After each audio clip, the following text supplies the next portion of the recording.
Naquele tempo, Jesus dirigiu-se a uma cidade chamada Naim. Com ele iam seus discípulos e uma grande multidão. Quando chegou à porta da cidade, eis que levavam um defunto, filho único, e sua mãe era viúva. Grande multidão da cidade a acompanhava. Ao vê-la, o Senhor sentiu compaixão para com ela e lhe disse: não chore.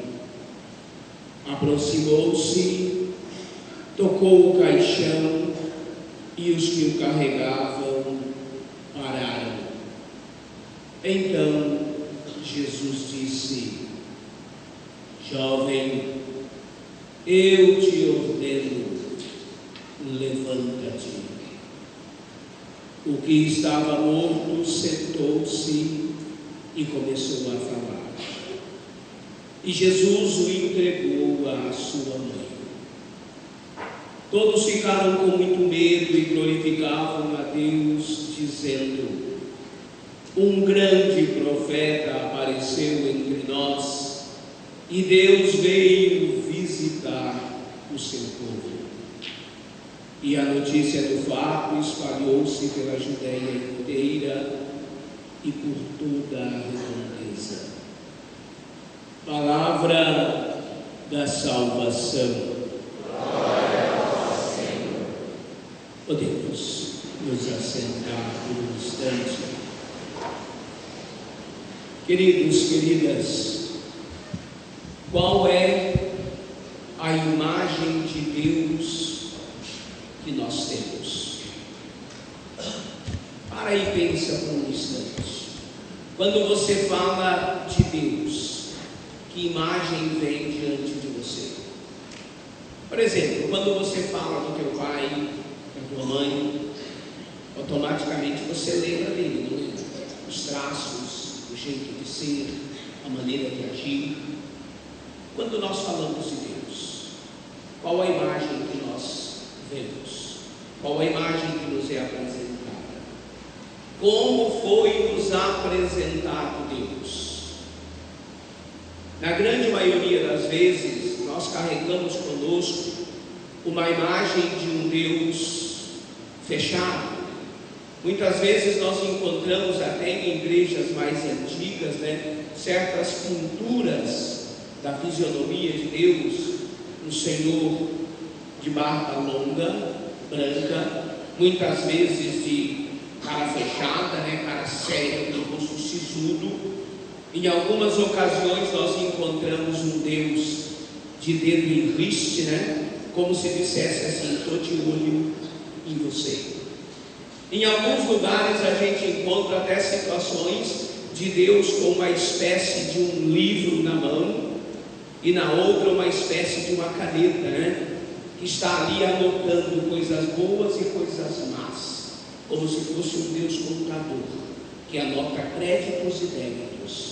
Ao final de nossa vida ele faz uma soma. Se der crédito, muito bem, vamos para o céu. Se der débito, paciência, azar de quem fechar a conta no vermelho.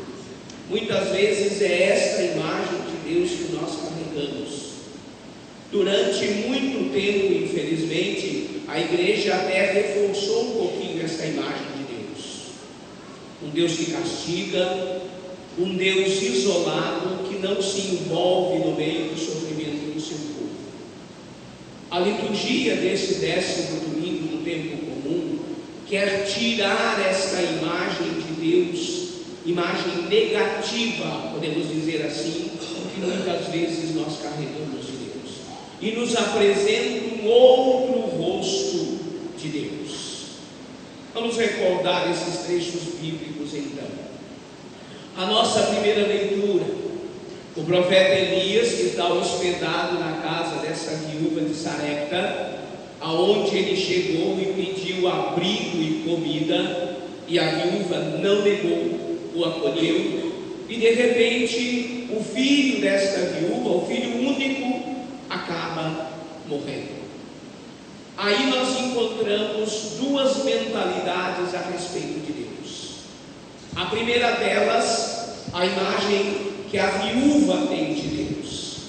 Qual é esta imagem que a viúva tem de Deus? O que há entre mim e ti, homem de Deus?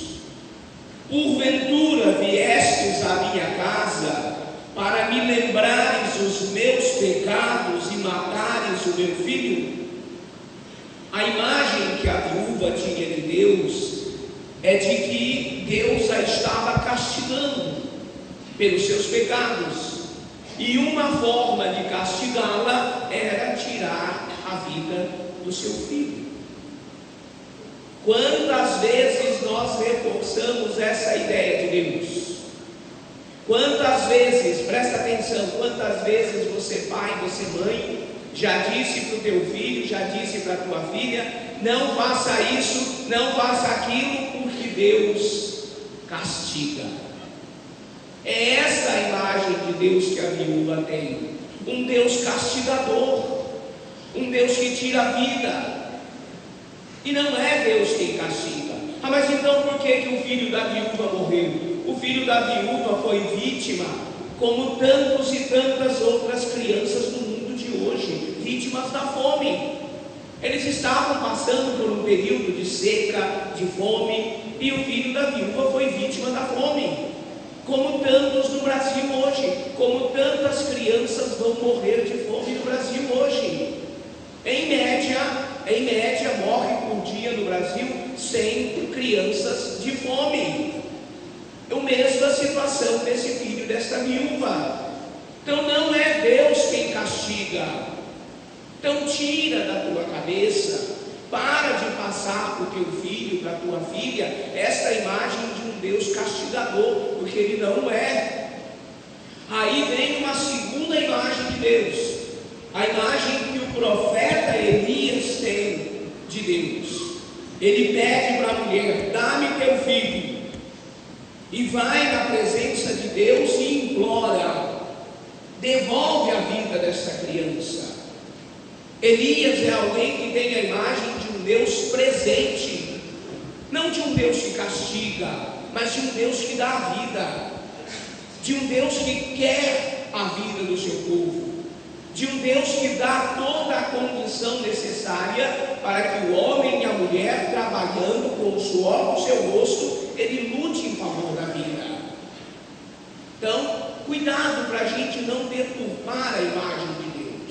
Aprendamos com o profeta Elias a olharmos para Deus como o Deus da vida e não o Deus castigador, a imagem que a viúva tinha. O segundo exemplo que nós encontramos nesse evangelho. Evangelista Lucas, que diz que Jesus estava indo para esta cidade chamada Naim.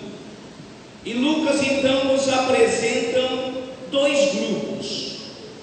O primeiro deles, o grupo que acompanhava Jesus Cristo, o grupo dos discípulos, uma grande multidão. A realidade desse grupo qual que é? A realidade da alegria. Por quê? Porque o Cristo estava junto. O segundo grupo é o grupo que acompanhava esta mãe, também uma viúva, que havia perdido seu único filho jovem. Ali está a imagem da tristeza, da desolação, do desespero, da falta de esperança, como acontece em muitas das nossas famílias hoje em dia. Quantos jovens que perdem a vida antes do tempo? Vítimas das drogas, vítimas da violência desse trânsito maluco que a gente vive hoje em dia, da falta de respeito, de jovens que não têm perspectiva de futuro. São inúmeros, são milhares, são milhões no mundo que perdem a vida todos os dias. Só no Brasil, para vocês terem uma ideia, 87% das pessoas que morrem vítimas da violência hoje, 87% são jovens entre 15 e 27 anos. A exemplo do filho desta viúva, um jovem que havia morrido. certamente vítima da violência. Lucas não diz no que ele morreu, mas certamente foi vítima da violência. Um jovem como tantos outros do mundo hoje. E aí nos vem uma outra imagem de Deus. Jesus, quando viu a mãe chorando, desesperada pela perca do filho, sentiu compaixão para com ela. Lucas nos apresenta um rosto, um Deus que tem coração. Não é um Deus frio, não é um Deus semelhante a uma máquina, não é um Deus indiferente ao sofrimento dos seus filhos, mas é um Deus que tem sentimento, um Deus que chora com a morte dos seus filhos. Um Deus que a gente encontra Jesus quando vai ao encontro do seu amigo Lázaro que havia morrido. São João diz que Jesus chorou pela morte do seu amigo. É um Deus que sofre, é um Deus que se compadece da miséria de seus filhos e filhas. Então não é um Deus indiferente. Quantas vezes, diante das dificuldades, nós nos perguntamos: aonde que Deus está? Como aonde Deus está? Deus está presente, é um Deus que vê, é um Deus que sente compaixão, é um Deus que se comove, é um Deus que vai ao encontro daqueles que necessitam.